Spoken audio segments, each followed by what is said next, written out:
All right, what's going on, everybody? Harry here, and welcome to our monthly live Q&A.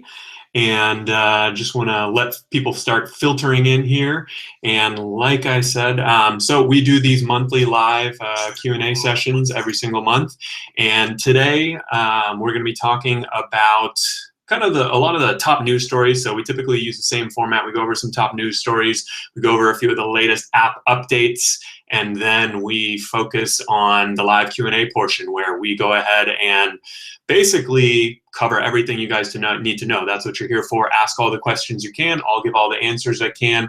We also have Christian from the Rideshare Guy in the comments right now, and he should be there. So I'm going to let people filter in a little bit. There's been a lot of Uber news in the past month, and I'm sure you guys also have a lot of questions. So thank you for joining. If this is your first time joining us, definitely big shout out. Thank you for subscribing to the channel. Thank you for coming to the YouTube Live.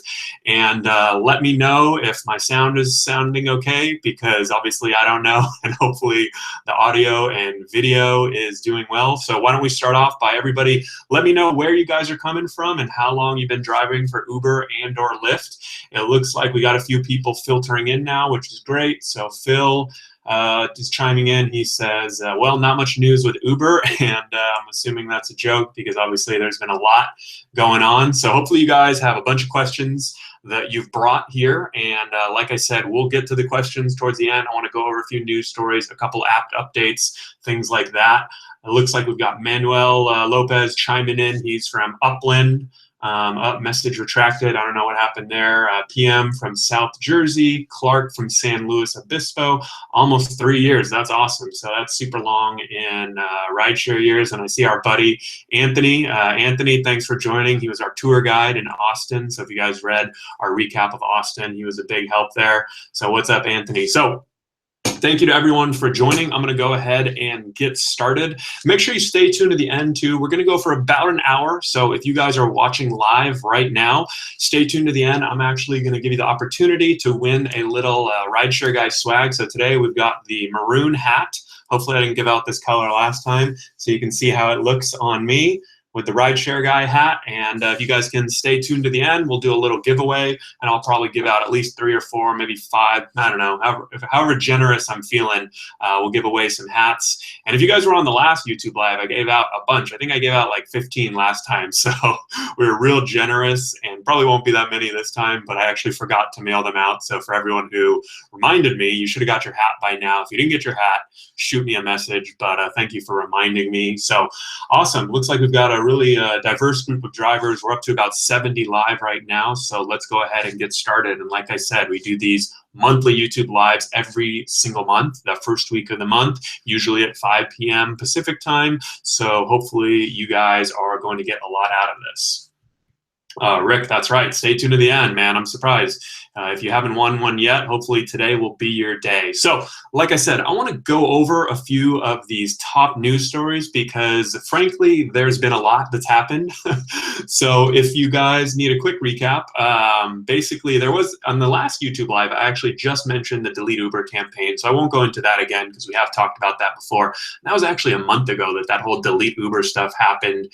And since then, it's sort of all the bad news just really started with this blog post all about like this rampant sexism and basically this terrible working culture at Uber from a lady named Susan Fowler. There was another anonymous post that came out that said pretty much the similar things, and I think typically, sometimes you have to be a little careful with anonymous posts, but because of everything that's going on with Uber, I think that it was pretty credible. And then there was a lawsuit, right? So Google actually sued, Google's Waymo self-driving unit actually sued Uber and one of their top engineers. So that was a pretty bad sort of start to their week. And then actually some more things happened with a couple executives resigning, and then this big video came out with the Uber CEO arguing with a driver, which I'm sure you guys have all seen. And almost stick with me, I'm almost done.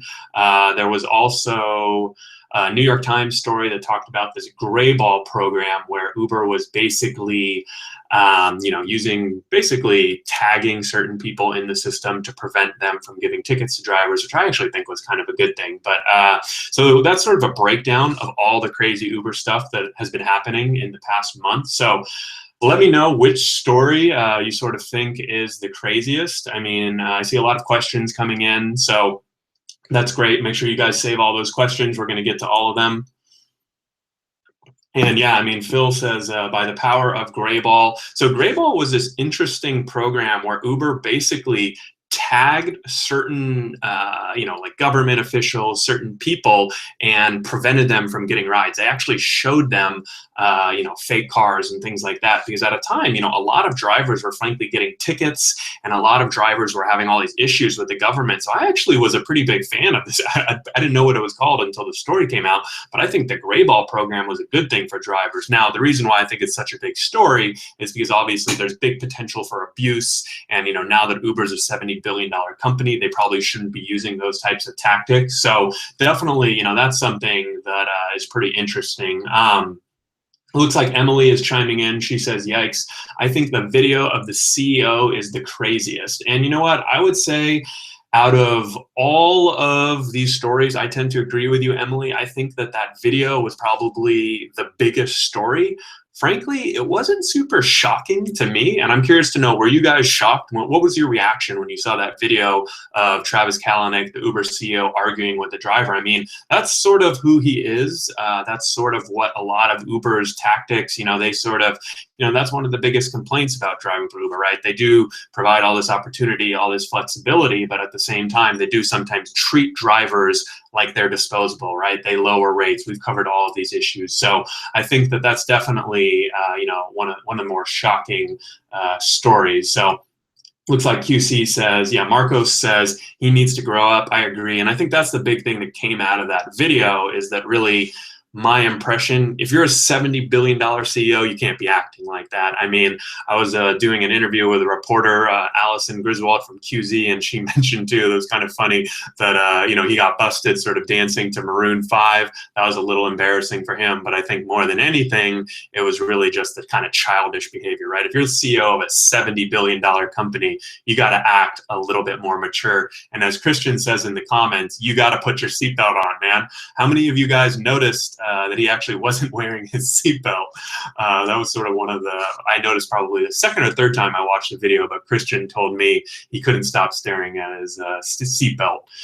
Looks like Anthony says, not really. He was pretty cool in the beginning, I'm assuming Travis, but the driver pushed him hard and kind of provoked him. Yeah, I think there's definitely that aspect. I mean, the driver, my question to you guys is, what would you say, or what would you do if you had Travis Kalanick, the Uber CEO, in the back of your car, right? What questions would you ask him? What would you want to tell him?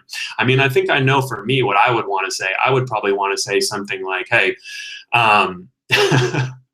put myself on the spot here, but I mean, really what I would ask him is that, what are you doing to improve your relationship with drivers? Because I mean, I think Uber has talked a lot about it. I wrote this article on the blog where I sort of criticized one of Uber's executives, Jeff Jones. He's the president of Ridesharing. He's talked a big game about everything he's going to do to improve driver conditions and this and that. And I've been really disappointed with everything he said so far. So I think that's sort of what I would say, if I had Travis Kalanick in the backseat. So let's see what people say. Christian says, I would say put your seatbelt on.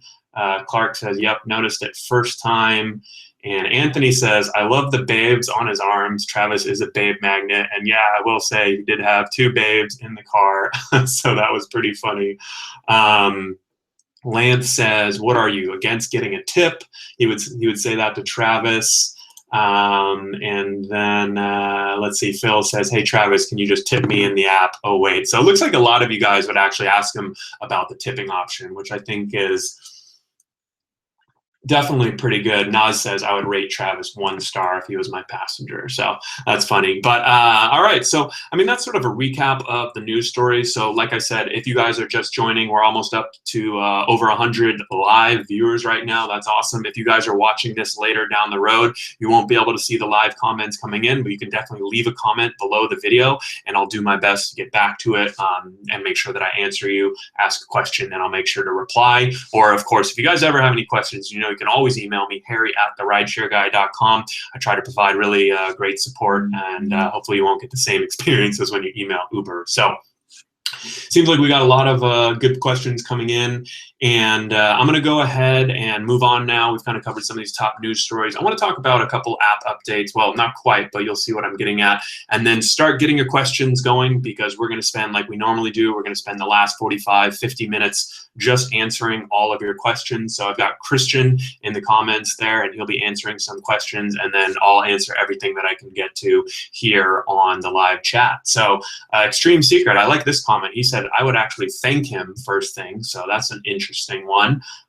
Feel free to elaborate there on the comments, because definitely seems like a lot of drivers maybe wouldn't have the nicest things to say to him. But hey, at the same time, you know, if you have the opportunity to talk to someone that powerful, hey, you know, maybe you don't want to be super obnoxious and angry with him. You know, maybe that's the time where he might actually listen to you. So definitely interesting for thought. And, you know, this next part of the YouTube Live, I usually like to talk about some app updates that have happened with the Uber and Lyft apps. And frankly, I don't think there's been a lot of updates to the Uber and Lyft driver apps, but I will talk about this new app that I'm pretty excited about. Now, it's not a rideshare service, but I heard about it recently. I actually went out and tested it, and it's pretty cool. It's called Mystro. You guys may have seen it. I saw Uberman did a video on it. Definitely go over to his channel, check it out. We haven't written about it. We haven't really posted about it or anything. We've sort of been testing it, but it's a very cool app. I'm really excited for it. Basically, what this app does, it allows you to automate driving between Uber and Lyft, right? So you guys know that I'm a big proponent of driving for Uber, driving for Lyft, driving for multiple services. And you know, that I think is a huge benefit to drivers. And what this app Mystro does, it's M-Y-S-T-R-O, basically it allows you to automate, right? So you use their app and it logs you on to Lyft and Uber. Whichever request comes in first, it accepts it and then logs you off the other. When the ride is done, it now logs you back on to both. So it's super cool. This is an app that you know, I've been testing. I don't know if you guys have actually tried it. Let's see what the commenters say.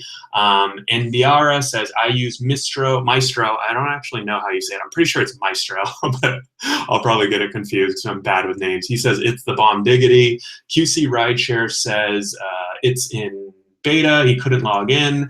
And yeah, it is in beta right now, so that's why I haven't gone out and done a ton of promotion on it. But as they sort of refine things, we'll do a couple reviews on the blog, a couple reviews maybe on the YouTube channel, and definitely promote it here and there, because it's actually the founder. I met with him the other day in Los Angeles or Long Beach, and he is a driver, so he's got thousands of rides under his belt. So I think you guys are really going to enjoy this app, and I'm really excited not only for this app, but kind of the next wave of driver-friendly apps that are going to help drivers make more money, that are going to help them get more rides, work for more services. I think this one has a lot of potential. So definitely, you know, I want to give you guys a heads up on that app Mystro. Keep an eye out, because I think that it's going to be pretty cool, and we'll definitely, yeah, Christian says their founder has over 10,000 rides, which is pretty crazy. So he obviously knows Uber and Lyft very well.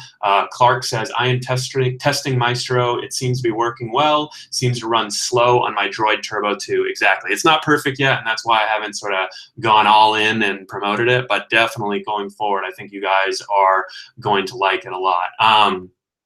Petmon says, with Mystro, can you skip a request if you don't want to take it? Not really. It automatically accepts the request, but you can actually set filters. So if you don't want to do Uber Pool, you can opt out basically of Uber Pool sort of with Mystro. So it'll ignore those Uber Pool requests. It'll ignore passengers that are below a certain rating. It'll ignore ETAs that are beyond a certain distance. So I'm telling you guys, there's a lot of power behind this app. It's still, the bugs are sort of still being worked out because it is in beta, but I mean, it works well for its purpose, and I think it'll be pretty cool. So hopefully you guys have plenty of questions. We're going to start getting into the Q&A portion right now. Like I said, we talked about some of those top news stories. We've got almost 115 people watching right now, so that's great. Hope that you guys are going to get a lot out of this. And like I said, make sure you stay tuned to the end. If you're watching live, you're actually going to have the chance to win one of these. I will personally mail it to your house, and by personally I mean order it, and then it will be sent to your house. Yeah, so let's see. If you guys have questions, definitely feel free to start chiming in, and I'll do my best to answer some of these questions. And You know, I've got a few here saved up from readers. If you guys emailed, I got some email questions ahead of time, and I'm definitely doing my best right now to answer them. So it looks like we've got a couple questions coming in right now. On the other hand, says, it's really tough to make money right now doing this, not worth the risk in dangerous parts of town. My question is, are trips with longer pickup distance than 12 minutes ever worth it? So I've got a great video about this on the YouTube channel, and basically what he's asking is, if you get a request from a passenger who's, let's say, 10 to 15 minutes away, should you take that request? And the reason why that's important is because, remember, those miles that you drive to a passenger are all unpaid. You don't get paid for that time. And not only do you not get paid, but you're actually costing yourself money in gas, in depreciation, in expenses and maintenance on your car. So those are the type of things you consider. What I do and what I sort of recommend is, depending on the time of day and where you're driving, set sort of a guideline, right? If it's busy on a Friday, Saturday night in Los Angeles, I'm not gonna drive more than 5 or 6 minute ETA to go pick up a passenger, right? Let's say I do get a request somehow further than that. I know if I ignore that, the odds of the next request me getting being a lot closer are pretty likely. But if you guys are driving in a smaller to mid-sized market and you're out in the middle of the week, maybe those 10 to 12 minute requests are going to be, you know, requests that you want to accept. And in that case, you know, especially, you know, one thing I hear from drivers on those longer ETA requests, sometimes they like to send a text or they like to call the passenger just to confirm, hey, I'm 15 minutes away, I'm going to come and get you. But, you know, that sort of reinforce that little bond so that they don't cancel on you when you're halfway there. So let's see what other questions we got. So hopefully, I forgot who actually answered that question because I talked so long, but hopefully you guys got some, you know, some good information out of that. Feel free to chime in and let me know what you do. So Deck 53 LA says, what do you think about companies like Uber that offer rideshare driver insurance? Is this insurance affordable and the coverage any good? So this is a really good question, and honestly, I hear from a lot of new drivers who are just getting started. They're not even thinking about insurance yet, or maybe it's a few weeks and then they start realizing, hey, so Uber and Lyft provide $1 million in liability insurance and collision coverage while you're on a trip or en route to a passenger, right? Lyft has a $2,500 deductible, which is pretty high. Uber has a $1,000 deductible, which is also high, and that's for collision. So if you get into an accident, they'll cover you, but if you're at fault, you have to pay that deductible, right? If the other person's at fault, you can go after them. But where the gap exists is actually during that period one, right? Where period one is defined as when you're online, but you don't have a request yet, right? You're sitting there waiting, or maybe you're driving around, hopefully not too far though, like we just talked about. And that's where these rideshare insurance companies come into play. So we've got a list of rideshare friendly insurance options. And in a lot of cases, you know, the insurance is really an addendum, or it replaces your personal policy. Sometimes it's not too much, sometimes it's a little more, but you definitely want to at least understand the risk, whether you're going to go with one or not. So we've got a database that we can, on the website, if you go to the rideshareguy.com and hit rideshare insurance, or you check out one of our articles, we've got a bunch of recommended agents that you can go ahead and check out, and you can just at least talk to them and make sure that you understand what's going on there. So definitely important topic, and looks like you know, you guys just want to make sure that you're prepared there. So another good question, yeah, and then Deck 53 says, yes, the Uber insurance is through James Rivers. Yeah, and it is, that's their insurance company, but you know, they're not the best. They're a little tough. Marcos says, good luck collecting on any of that. And I actually disagree with that, Marcos. You know, it's a hassle to work with James Rivers, and it's a hassle sometimes to collect on your money, but I've very rarely heard of cases where drivers are getting into accidents and not being covered, as long as they're following the rules of that period 1, 2, and 3, right? As long as they have rideshare insurance. So if you're doing things right, you will be covered 100%. So I sort of disagree with that there. It looks like Pep Mom says, what's a free mile tracker app for Android? So there are a lot of great options, and Stride Drive is a great one. It is free Wait, is Stride Drive? Oh, Stride Drive is coming to Android. Sorry, it's the one that's on iPhone right now, iOS right now. I always get confused. But yeah, it's the one on iOS. They're actually releasing though for Android very soon. So we've got an article on the site all about mileage tracking apps. We can share a link right here in the show notes. But basically, Stride Drive is a great option because it's free, very nice reporting and all that good stuff. Track all your miles. QuickBooks Self-Employed is a paid option, but it's probably one of the best products out there for drivers for not only tracking mileage, but also for tracking everything, expenses, income. And I should obviously also mention that Stride Drive, QuickBooks Self-Employed are two of our sponsors or partners or whatever you want to call them. So we do typically, if you use one of our links, we will get paid if you sign up with them. But I use QuickBooks, so I'm a big fan of that product. And then there's also some other products that, a lot of them I've noticed are sort of shifting though from that free model to paid because it's sort of hard to run such a big app that's free. But yeah, definitely lots of options. We've got a bunch of options on the site. Those are two that I sort of recommend though that you guys check out. Yeah, so let's see what other questions we got coming in here.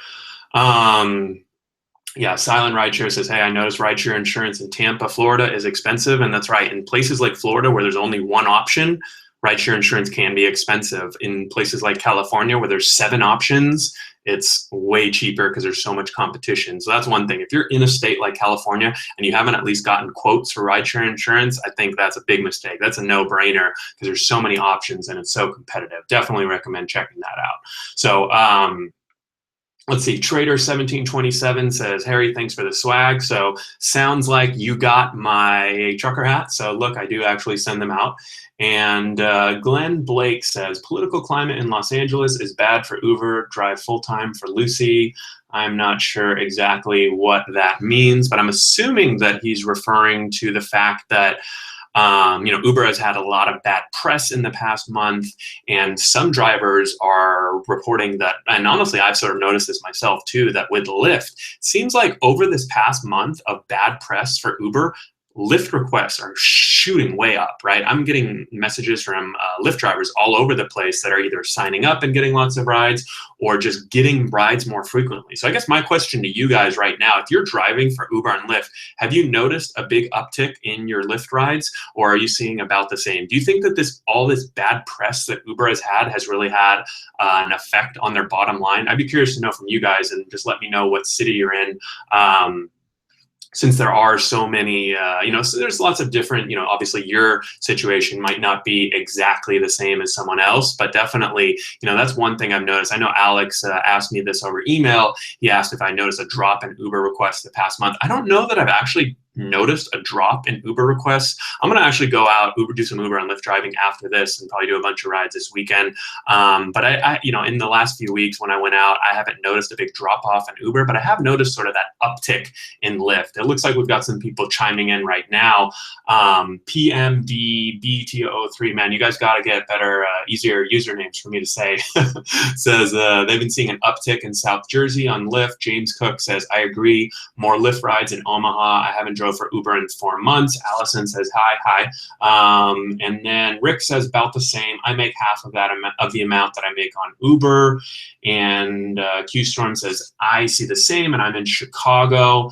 And James says Lyft is going way up in Seattle. And I'd say that that's sort of about what I found. I'd say that if anything, drivers are telling me from all over the country that Lyft is about the Lyft and Uber ratio over the past month is the same, or they're seeing a noticeable uptick in Lyft. So definitely recommend that you guys kind of keep that in mind and check it out, because hey, as a driver, you want to be thinking, how do I take advantage of these situations? If more riders are riding with Lyft and I can go and get more Lyft rides, especially in the places where Lyft is paying higher rates to drivers, or they're offering power driver bonus, or they have obviously that in-app tipping option, you can make more. I mean, we surveyed our audience, 1,100 drivers, and we found that Lyft drivers reported making $2 an hour more than Uber drivers. So just to give you guys a little heads up there. I saw a couple questions coming in about some vehicle stuff.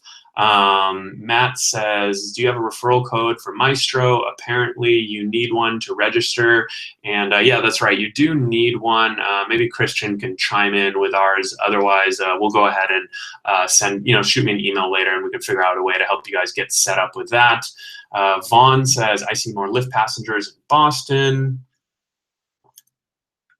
And then Craig says, hi, Christian. So yeah, we've got Christian in the comments. So big shout out to Christian.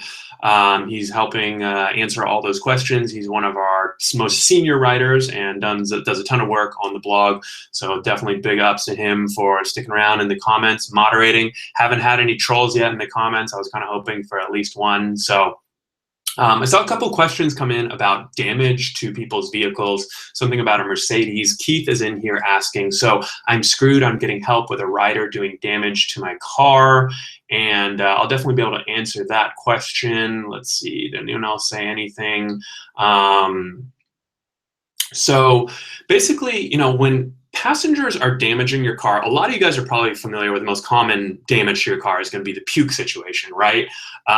You know, so with the puke situation, obviously you take a bunch of pictures and then you send it into Uber and you can get up to whatever, $150 cleaning fee, right? Maybe $50 to $150 depending on the damage. But what about those damages where maybe they open the car and a bicyclist hits it, or they open it into oncoming traffic? Those are a little bit more rare, but I can assure you that they do happen, right? And it's one thing that you sort of have to watch out for, because really Uber's insurance only kicks in at that $1,000 deductible level, right? So any damage basically in between $200 or $150 cleaning fee and $1,000, you are sort of on the hook for, and you're on the hook to go to that passenger and to collect their information and sort of make sure that you go after them, basically. And it's kind of a hassle.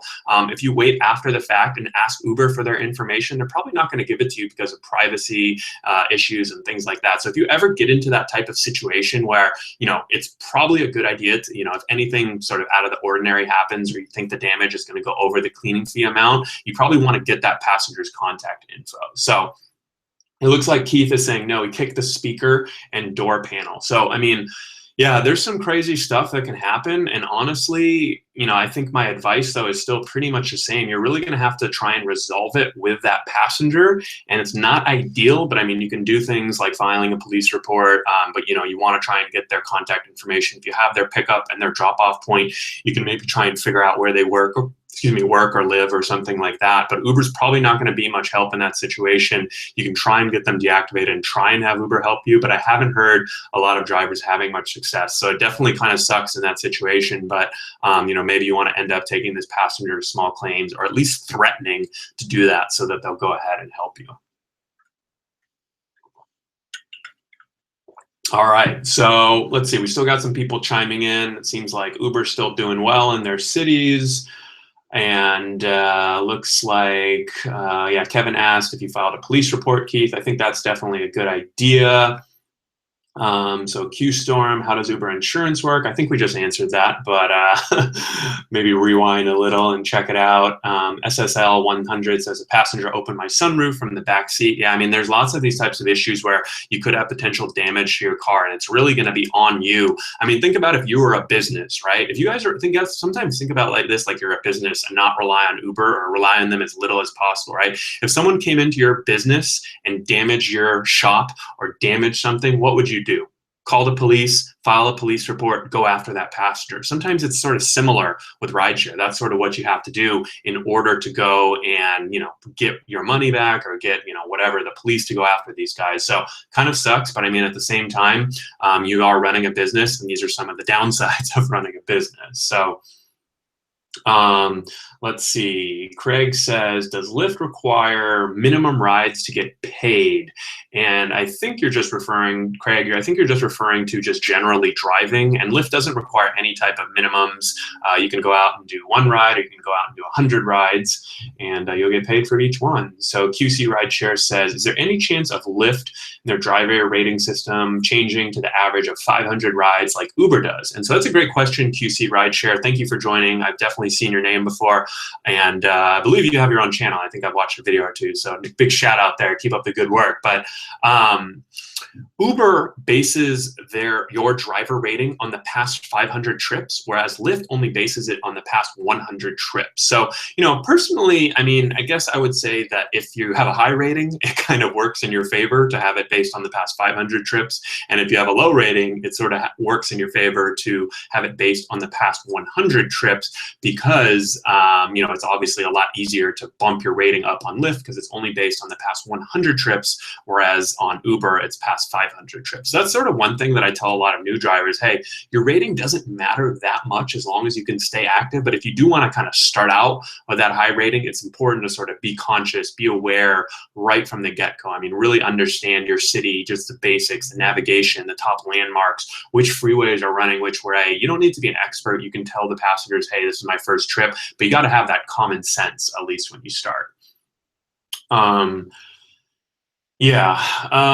Let's see. So I see some more questions about vehicles coming down. James says Uber is going down to 100 rating for rating. I personally haven't heard that, but I'm okay with it either way.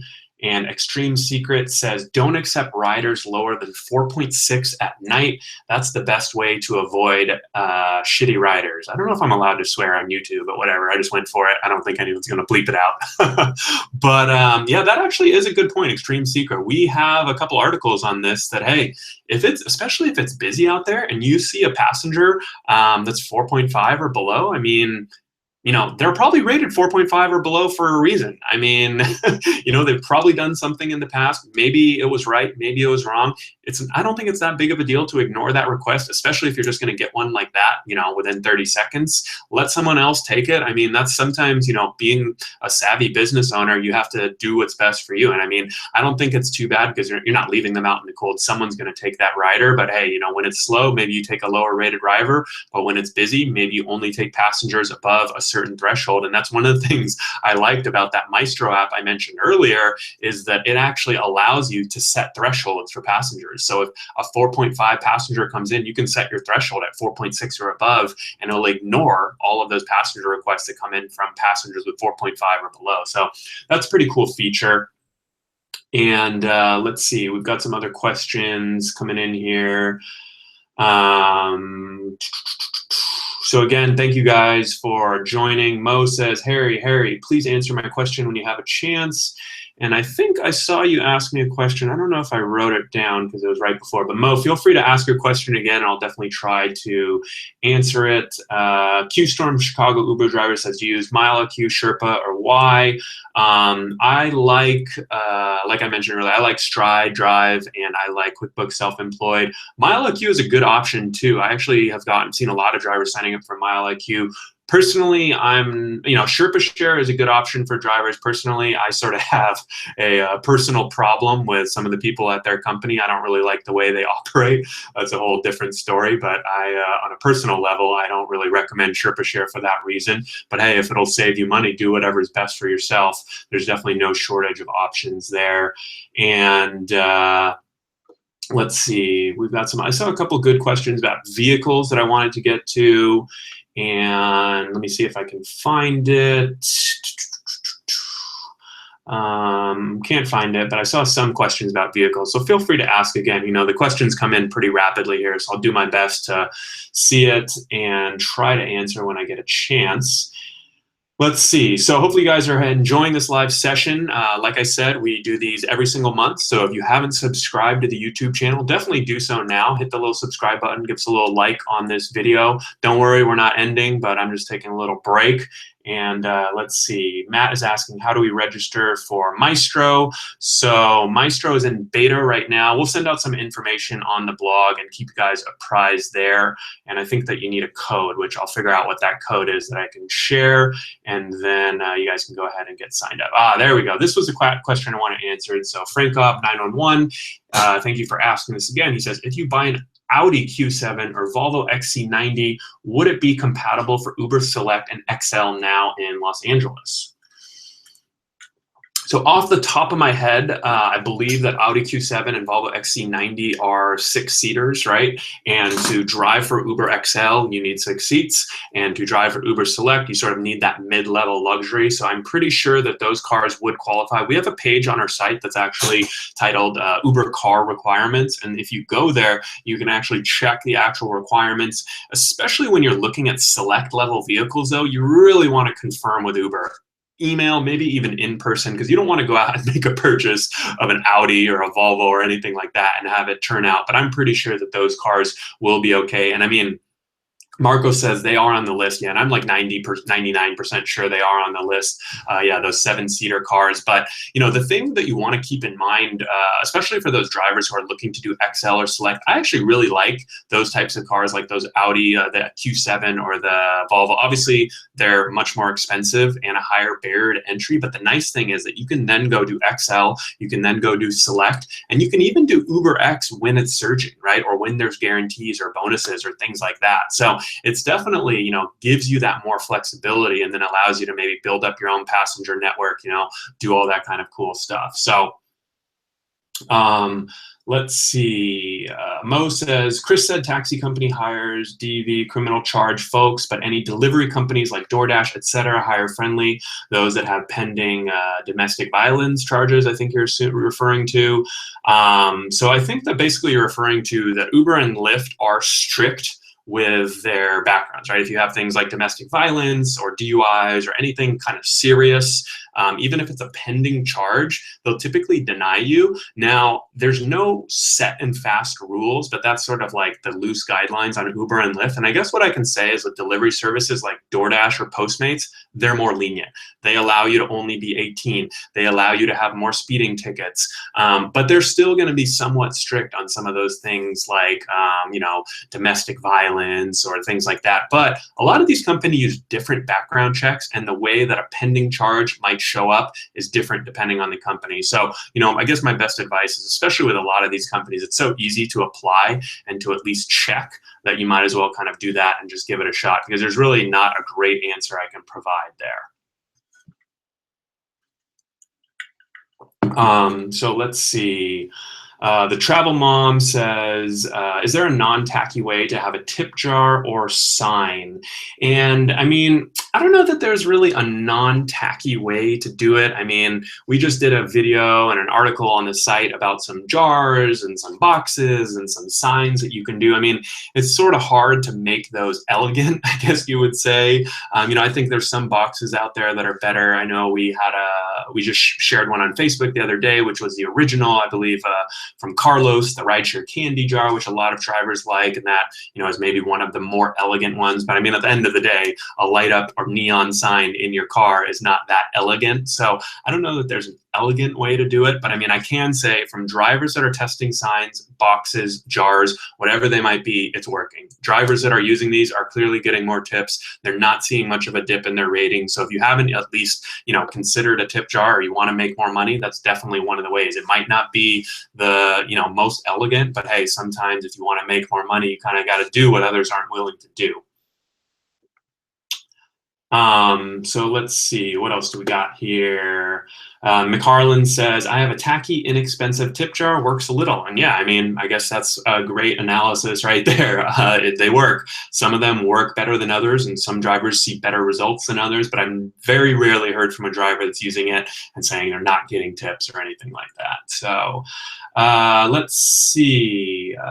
$1 for a Dream says, have you seen the lawsuit filed against Lyft by 3 female drivers? No, I haven't actually seen that. Feel free to let me know what that's about. Rick says, has anyone found a way for passengers to request a certain driver? Like if you're near them and they request a ride, any way that it goes to you? So that's a really good question. On Lyft, the passenger algorithm is actually based on 2 things. It's based on the time the driver's been waiting without a ride and how close you are to the passenger as a driver. So there's not a great way to do it, request someone who's sitting next to you. On Uber, this actually used to work flawlessly, and it was only recently that Uber changed their algorithm. And I've now noticed, I would love to hear from you guys if you've tried this lately. Now, when you're on, let's say you're an Uber driver and you have a passenger sitting right next to you and they want to request you as a driver, they make their request. In the past, it would go straight to you. Now, it seems like pretty hit or miss. So I'm not exactly sure what Uber changed in their algorithm, but I'm definitely, if any of you guys have good insight, this is something we've been trying to look into so we could do a video, so we could do an article. You can imagine that Uber's not going to exactly tell us what they changed, but I definitely want to go out and do some experimenting and try and figure out what they changed it to, because they definitely changed it to something that used to work flawlessly, and it doesn't seem to be working as well anymore. It's still a little bit hit or miss. So definitely, let me know what you think there. Mike, I see your driver, Mike, chimes in. Thanks for joining, Mike. He said, not a big fan of tip signs here. Mike, I would love to know I think you mentioned why you weren't a big fan of tip signs, but I mean, drivers are definitely making more with these tip signs or jars. So, I mean, I guess it sounds like for those of you who aren't using a tip jar or sign or who think they're tacky, are you okay? What's your? I'm curious to know what's your apprehension. Is it that you just don't want to have that in your car and you're willing to sacrifice the money, which I totally understand. But yeah, definitely curious there.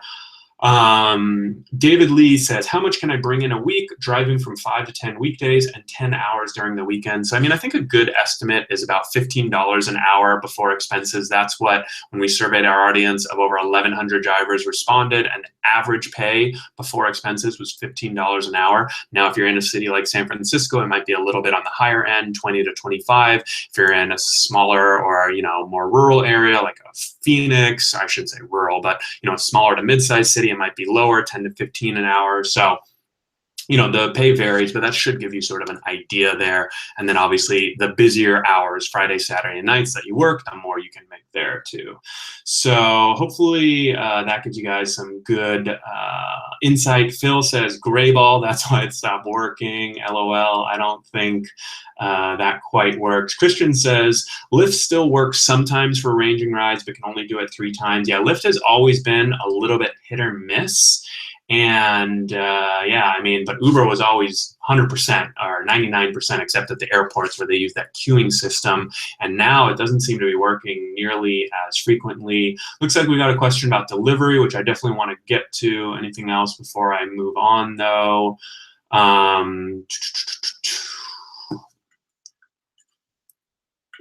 Extreme Secret says a tip box with the chargers is a good idea. They charge and some feel obliged to pay for it. Yeah, definitely agree there. And let's see. So yeah, let's talk a little bit about delivery because, well, actually, before I see that, someone chimed in. We tested the algorithm here in Asheville. It seems Uber has added a but then question into the algorithm. I'm not sure exactly what that means. Feel free to elaborate. But yeah, it seems like, okay, so let's move on. I want to talk about some delivery stuff right now because I know that lots of drivers are asking me questions. There's just so many options when it comes to delivery, right? Postmates, DoorDash, Uber Eats, and we're actually starting to get reviews of all these services up on the blog, walking you through the sign-up process, talking a little bit about how much money you can make. And there's definitely some variability, but I will say, especially when these services first launch, there's some good opportunity. So Marco says, any info on Postmates? And then let's see, who else? I think someone else was asking questions about delivery, but I'll start off with Postmates. Eric's area, a couple people want to know about Postmates, so I can definitely start there. So I actually signed up for Postmates a couple years ago, and the earnings potential I found were not as high with Rideshare, but there are some definite benefits there, right? I mean, a lot of people maybe get tired of driving their passengers around, kind of tired of dealing with people. Obviously, food doesn't talk to you. There's, the other nice thing that we found, and now Christian did a bunch of articles on caviar, and he really liked this about caviar and just delivery in general, that your delivery radius is a lot smaller, right? You're never going to have someone order from a restaurant that's more than 5 to 10 miles away, which is good and bad. Bad because you're not going to make as much on those super long rides, but it's also good because, for example, like I went out driving the other night and I was right near the end of my shift and I was about to sign off, but I decided to do a few more rides, and then boom, I got an hour ride from Long Beach all the way to LA, and I sort of had to keep going for a couple more hours, and then I finally came home. I didn't want to just drive straight back. That'll never happen with delivery just because you won't go that far. So we've got some good articles, and I actually have Dash Bridges, one of our authors on the blog, who he's mainly been doing DoorDash, and he's been averaging around $20 an hour in the Bay Area, and he actually signed up with Postmates. So we've got a couple articles coming out on the blog about the updated Postmates experience, sort of updated earnings and things like that. So definitely stay tuned there. But yeah, I mean, in general, lots of questions, good questions about the delivery services. And I mean, obviously, there's also Uber Eats, which is becoming very popular. Some drivers, are not big fans of Uber Eats because you don't get tips on Uber Eats, and Uber sort of their messaging is right to the people that order is like, hey, there's no need to tip. It says right in the app. So a lot of couriers are not big fans of Uber Eats for that reason. But at the same time, there are some benefits in some cities. They'll actually come out to the curb to meet you, and sometimes you can do those Uber Eats rides a little bit more efficiently. So just something to definitely keep in mind. Looks like we've got a couple more questions. Jay Thea says the but then question, give ride to the closest driver, but if a driver is close by, that only gets 75% of the ride versus 80. Yeah, so I think you're talking about that Uber algorithm. Yeah, it's definitely something like that. Feel free to shoot me an email if you guys have any insight on that Uber algorithm change. I really want to figure this out and do a video, do an article about it, do some more testing. Harry@therideshareguy.com.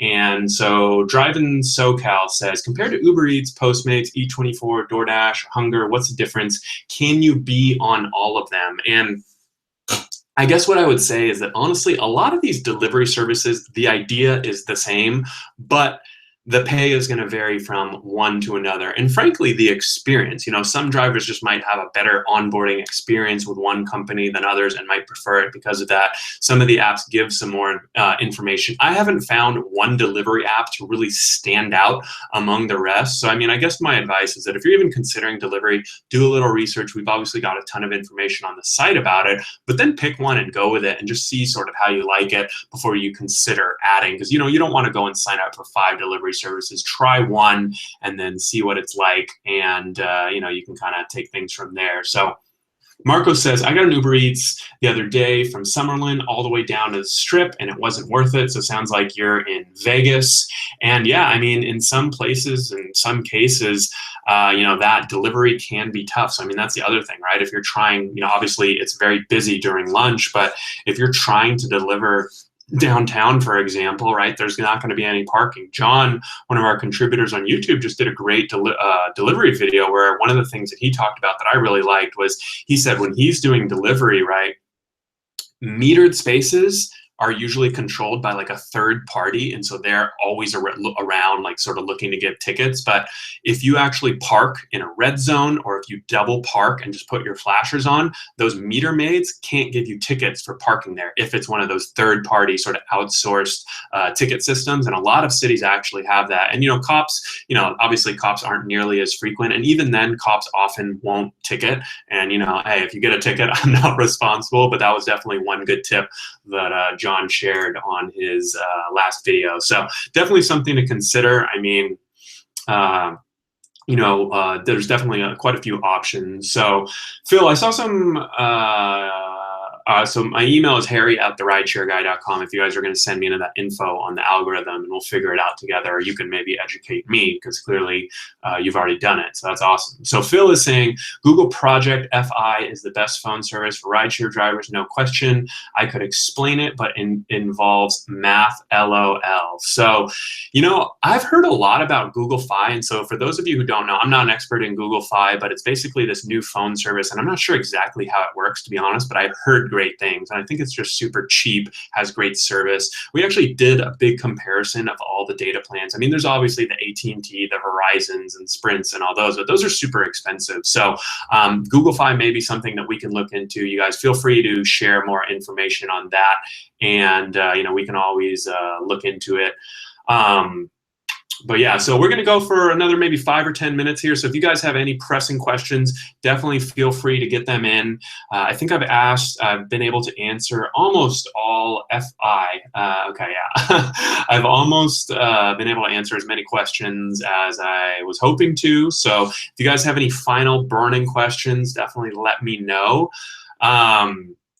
It looks like, this is a funny comment, so where'd it go? Extreme Secret says, don't snack on the customer's french fries. It's highly unethical. And yeah, I will say, funny story, my first DoorDash ride, it was at like this fried chicken place, and it honestly just smelled so good that I actually ordered like a little fried chicken for myself on the first delivery ride. So I guess that's one thing to watch out for when you're doing delivery. So let's see. Chris, I think someone chimed in with something about Lyft. Chris says, Harry, there's a Lyft subculture of mentors who are very Nazi-like, get into other drivers' business afterward and act like brown shirts, chip on their shoulder. It's very disgusting. You know, I will say that I've heard mixed reviews. You know, when Lyft first launched their mentor program, it was great. I was a Lyft mentor. My Lyft mentor was great. I think that they had a lot of really cool, you know, it was a cool culture. I mean, all the mentors were really looking to help drivers and get people off the road, on the road. As Lyft has scaled, though, honestly, their mentor program has really scaled back. In some cities, there isn't even a mentor program anymore. They're paying less and less. And so, I mean, I think Lyft's mentor program, I know they sort of still tout it, but it's sort of gone downhill. And, you know, so I guess I would have to agree that, you know, there's definitely still some good mentors out there with Lyft. And that was one of the things I thought that was cool that differentiated it from Uber, because you could actually talk to a real live person before you ever started. Another driver who could advise you and give you tips and all that. But, you know, I think Lyft has sort of moved away from that, even though they sometimes say that they still use it and it's a big part. But, you know, definitely, you know, I think that Lyft mentor program is a little different than it used to be. So Kevin said, Harry is my mentor. Oh, that's awesome. I just got to figure out a way to get paid for that. I'll send you my PayPal later. And let's see. Matt Larisha, Matt, thanks for joining again. Surge Map Live, seen this old Travis YouTube video, and he said it was an educated guess to 20 minutes in the future. I'm not sure what you mean, the Surge Map. I mean, you can see Surge, obviously, on the app, but not sure what that question's about. Let's see, Mo says Harry is awesome. Kevin says checking the mail, awesome.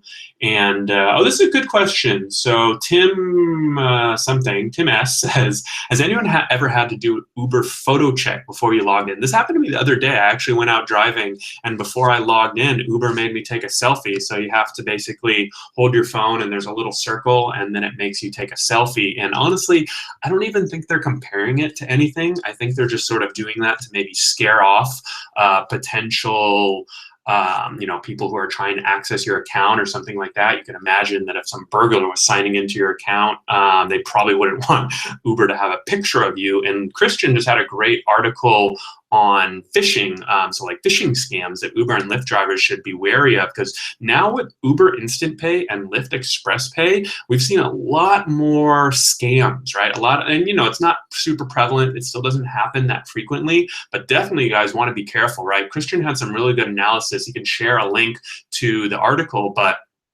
you really don't want to be giving out your personal information. And some of these scams are pretty sophisticated. They'll call you and say, hey, you know, you're eligible for this sweet bonus. You can get all this and that. And they sort of like kind of hype you up. And then they're like, but we need this information first, right? So definitely be careful. Lyft and Uber are not going to be calling you guys. So definitely don't need to worry about that. If you're getting phone calls asking for information, especially from Lyft and Uber, just do not give it out, right? So that's kind of one thing that you can definitely do to sort of avoid these, because anytime there's money involved, especially that instant pay where your pay can literally come out of your bank account in seconds, you got to be really, really careful, because scammers always try to take advantage of that. So Team Solu says, I'm a big fan. Thanks for all the help. I cannot find a reasonable car rental plan for Uber or Lyft. My credit is not great. So Uber has a ton of options. Lyft has a ton of options. We have what's called the Uber Vehicle Marketplace on our site, where you can go and look at all the various rental versus leasing options. I guess what I would say is, if you don't have the greatest credit and you can't get approved for exchange, the rental programs, some of them don't require a credit check because it's like a weekly rental. So that may be a good option. There's also third-party services like Hire Car that can get you into a car. Obviously, you can imagine, though, the worse your credit is, the more you're probably going to have to pay on a weekly basis. So definitely keep that in mind and be ready to drive a lot so you can make your money back. So I'm going to go ahead and maybe take one or two more questions, and then I'll do my little swag giveaway. So if you guys have made it all the way to the end, awesome. We've got still 120 people watching, which is great. I really appreciate you guys coming on and joining. You know, like I said, we do these YouTube lives every single month, and it's a great opportunity for you to come on, get live help from me. Hopefully I answered as many questions as possible. And of course, if you guys are watching this after the fact, just leave a comment on the video and I'll do my best to get back to you. So let's see if there's any other questions. Coming up, I'd say I saw a good one. Chris Asen says, Uber has been changing my trips mid-trip to another trip that is closer to me. This has been happening a lot lately. One passenger was a long trip and I lost it because Uber switched it on me. And yeah, I guess that is a good question. I'm not sure how you knew that it was a long trip though, because obviously you can't see the destination on Uber until you pick them up. But you know, this happened to me the other night too. I mean, it seems like Uber, you know, is, so what they call that is, it's not, what do they call it? They call it trip switching or something like that. Basically what they do in some cities now, Uber is instituting this policy, or I guess feature they call it, is that, you know, if you're on your way to pick them up and they can match you with a closer passenger, right? So someone requests you after you've already accepted a trip and they're closer, and there's another driver on the other end that will match up with that passenger that's also closer. Basically kind of confusing algorithm, but basically the goal is to get you a closer passenger so you don't have to drive as far, which sounds like a good thing. And I mean, I know some drivers sort of complained because they were worried about maybe potentially lower surge, or it sounds like in this case, Chris said the passenger called him and told him where he was going, so he knew it was a further ride. And you know, this is actually one of the issues. We have a big article that we're working on, sort of all the, Uber probably isn't going to like this article I'm writing, but it's really about all the ways that Uber sort of controls the driver experience. And that's a good way, because you know, as an independent contractor, you know, I do think you should be given the option to, if you want to have that trip switched or not, right? Sort of like when you're on Google Maps and it says, hey, we found a faster route. Do you want to accept this faster route? They don't just switch your trip, right? Google Maps doesn't just take you on some random route. They ask you, right? And I think Uber should do the same. So we'll see what happens there.